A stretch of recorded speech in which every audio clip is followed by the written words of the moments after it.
Have you ever felt lonely even when you're surrounded by people, or felt restless and uncomfortable in silence?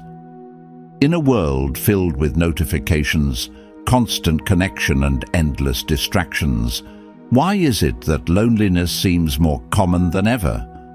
We scroll, we chat, but inside, something still feels empty. We're living in a time when being busy is glorified and solitude is feared.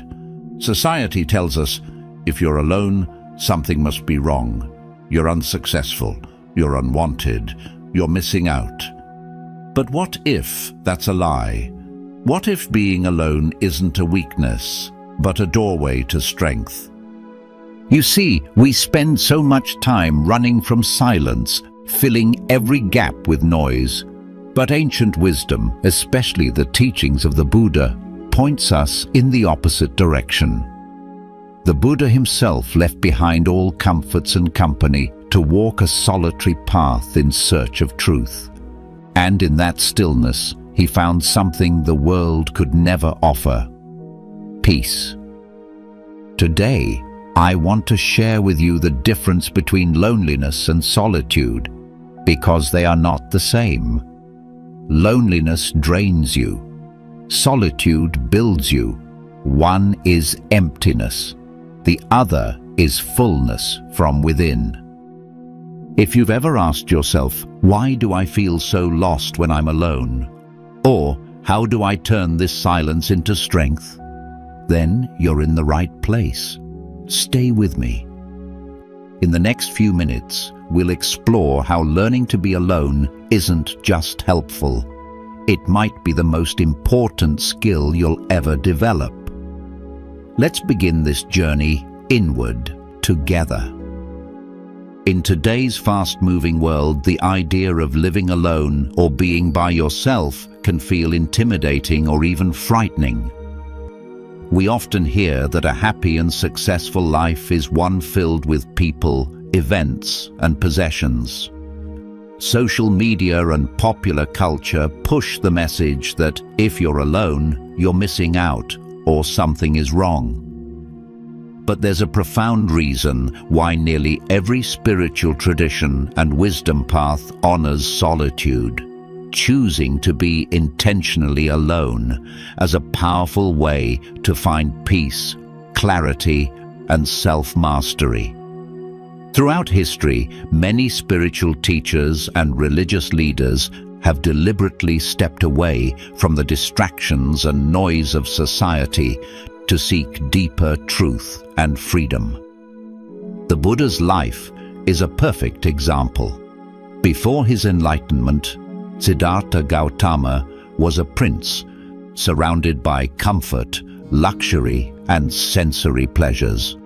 Yet, he realized that no amount of external pleasure could satisfy the deeper hunger within his heart. So, he left the palace behind and embarked on a solitary journey through forests and wilderness, dedicating himself to meditation and the search for ultimate peace. The kind of peace that comes from within, not from outside circumstances. Living alone, when embraced with the right mindset, can be one of life's greatest gifts. It offers space to reconnect with yourself, to grow emotionally and spiritually, and to cultivate calmness in a chaotic world. However, for many, solitude initially feels like a burden or even a punishment. It's common to hear people say, "I'm lonely. Even though I'm living alone, I feel isolated and overwhelmed by negative thoughts. How can I handle this?"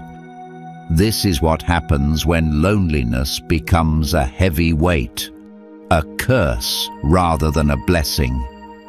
But here's the truth. How you perceive and use your alone time makes all the difference. Loneliness is not the same as solitude. Loneliness is the pain of feeling disconnected, while solitude is the empowering choice to be with yourself, to reflect, and to heal. When you learn to shift your mindset and use this time intentionally, you transform loneliness into a powerful tool for self-discovery and peace. If you're ready to stop fearing being alone and start appreciating the power of solitude, keep watching. Let me share a powerful story with you. Long before he became the Buddha, Siddhartha was a prince living in comfort, surrounded by luxury and worldly pleasures. But deep inside, he felt something was missing. So he made a bold decision. He left the palace behind in search of deeper truth and lasting peace. His journey led him into the forests, where he practiced intense meditation with 5 ascetics, spiritual seekers who believed the only path to enlightenment was through extreme physical suffering. Siddhartha denied his body food, comfort, and rest, hoping that such harsh discipline would lead to spiritual awakening. But over time, he realized something profound. Going from one extreme, sensual indulgence, to the other, self-punishment, still didn't lead to true liberation. Neither path brought peace. That's when Siddhartha discovered the middle way, a life of balance, not extremes. He understood that the body must be cared for, not tortured. So he accepted food, broke his fast, and nourished himself. The 5 monks who once followed him were shocked and disappointed. They thought he had given up. They abandoned him, believing he had failed. Now, alone in the forest, Siddhartha found himself in deep solitude. But instead of feeling lost or defeated, he embraced the silence. With no distractions, no one around, and nothing left to prove, he sat beneath the Bodhi tree, completely alone, and turned inward. And there, in the stillness of solitude, he awakened. He became the Buddha. This story shows us a powerful truth. Solitude can either break you or build you. It all depends on how you use it. When used wisely, solitude becomes a sacred space for clarity, healing, and growth. But when avoided or misunderstood, it can feel like a curse. People frequently voice complaints about loneliness, but it's important to understand a critical truth. When you experience loneliness, your thoughts create a specific kind of energy. Most often, that energy carries a negative charge, feelings of emptiness, sadness, or doubt. And here's what science teaches us. Energy can't be destroyed, it can only change form. So what do you do when loneliness fills your mind with negativity? You can't make it disappear simply by wishing it away, but you can transform it. You can convert that mental energy into something constructive and powerful. One of the most common reasons people feel so lonely is that they lack a clear aim or life goal. Without a purpose, there's no direction for your energy, no target for your thoughts to rally around. The result? You feel empty, disconnected. But when you establish a goal, something meaningful to work toward, loneliness begins to fade. Your energy has a channel, your mind has direction, and your spirit finds motivation. These goals can be practical, like career milestones, or deeply spiritual, rooted in inner development and emotional healing. But no matter who you are or where you come from, cultivating a spiritual aim is essential. Why? Because sooner or later, every one of us encounters a period of solitude. And if we haven't developed inner strength, resilience, or self-awareness, that time alone can be deeply painful. Unused emotional energy accumulates and creates stress, anxiety, or even depression. That's why your best move is to learn to convert that negative energy into something positive through reflection, intention, and focused action. To do this, start asking yourself meaningful questions. What do I truly want out of this life?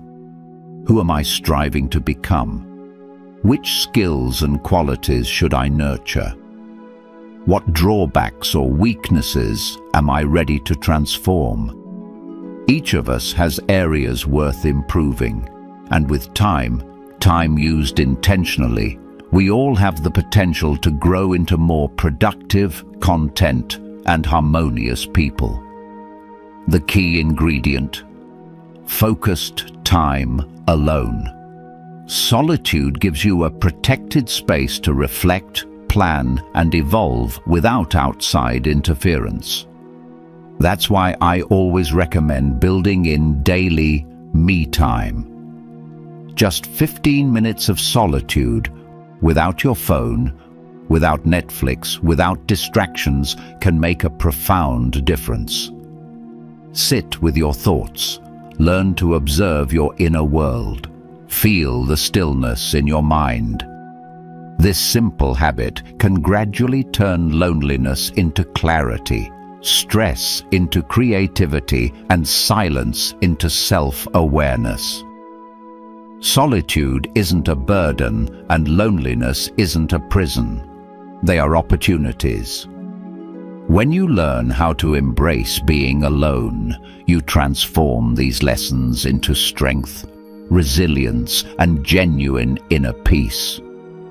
So, I hope this gives you some clarity on how to convert loneliness into solitude, how to turn discomfort into growth, silence into strength, and isolation into opportunity. Thanks for watching. Remember, loneliness isn't your enemy. It's a chance to grow. Use your alone time to reflect, recharge, and reconnect with your true self. Just a few minutes of solitude each day can bring peace and clarity. May you find strength and peace in your moments of solitude. If this video helped you, hit the like button, subscribe for more, and share it with someone who needs to hear this. See you in the next one. Namo Buddhaya.